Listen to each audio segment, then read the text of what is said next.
xayawaanka loo yaqaan waraabaha madhurwaaga ayaa waxa uu yahay xayawaan si weyn ugu nool geyiga Soomaalida waxaana si weyn loo yaqaan in xayawaankaasi uu cuno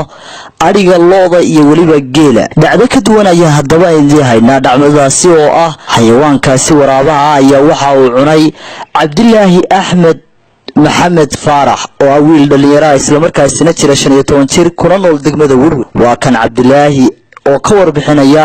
قابك وعني بواغاسي روحان يساكم مركيان تدودي بركيات بانو ذلك النيان وعديال دونني وإن ماشا أنه شيد كسيسو عنايان قبل مقالة أكو بحنا حابس كقران يو قبل ما كان دافنين بوشو سنقر لدو مركو كعاي تبيدنا isagoo fogaan buu geed ku dhuhurda ayaan u tagnay taana dhagax baan marka hore waxaan sindilo dhagaxan yaxaan ku furno markan uu yar ordayaan arnay inuu baxan iska basoo taagan wax uu damacsan yahay baan ku orno marka hore maan yar maro wixii soo baarkiisu soo ordayman nabarna ma sidan cimaamad baan wato baan dib ku dhigay وشيري مركي دي محتنبر نمو نبدو مقاديرتان باكا دينيد مركا وغوشا شنشتو عمامدان اسكا ديغو عمامدا iyo gacantii waxa uu isku qabto marka soo hal cabaar haysto niman kale soo gaareen marka ayga fuujiyaan dasaas markaas u dhacday arintaas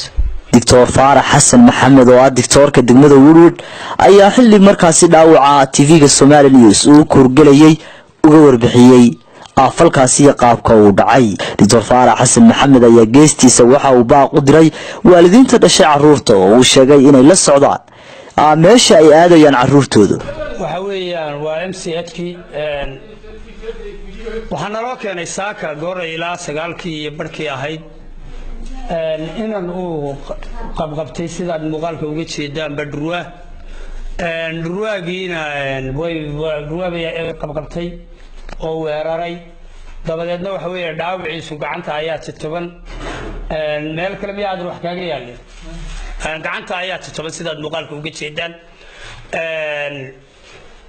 waxa weeyaan markii xoolihii ka dhamaadeen dhulkii dadkii baalkii wuxuu noqday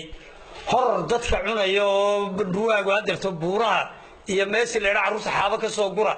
iyo meel walba waa khatar dul saaran weeyaan marka waxa weeyaan hadirto ninka kan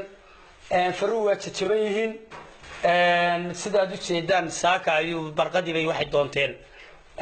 cadaya doonteen Soomaa cadaya u doonteen buurta dabeedna durwaa hurday u yimaadeen markay ay kiciyeen iyagu isku soo rogay deesaas u dhacay baa la igu yiri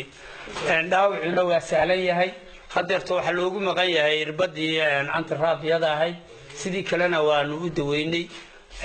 intaas dhacday saaka ugu dambeyntii durwaagaasi ayaa waxa dadka degmadu ay ku guuleysteen in markaas la dilo Zakariya Maxamed Ciise wadani wararka telefishinka Somali News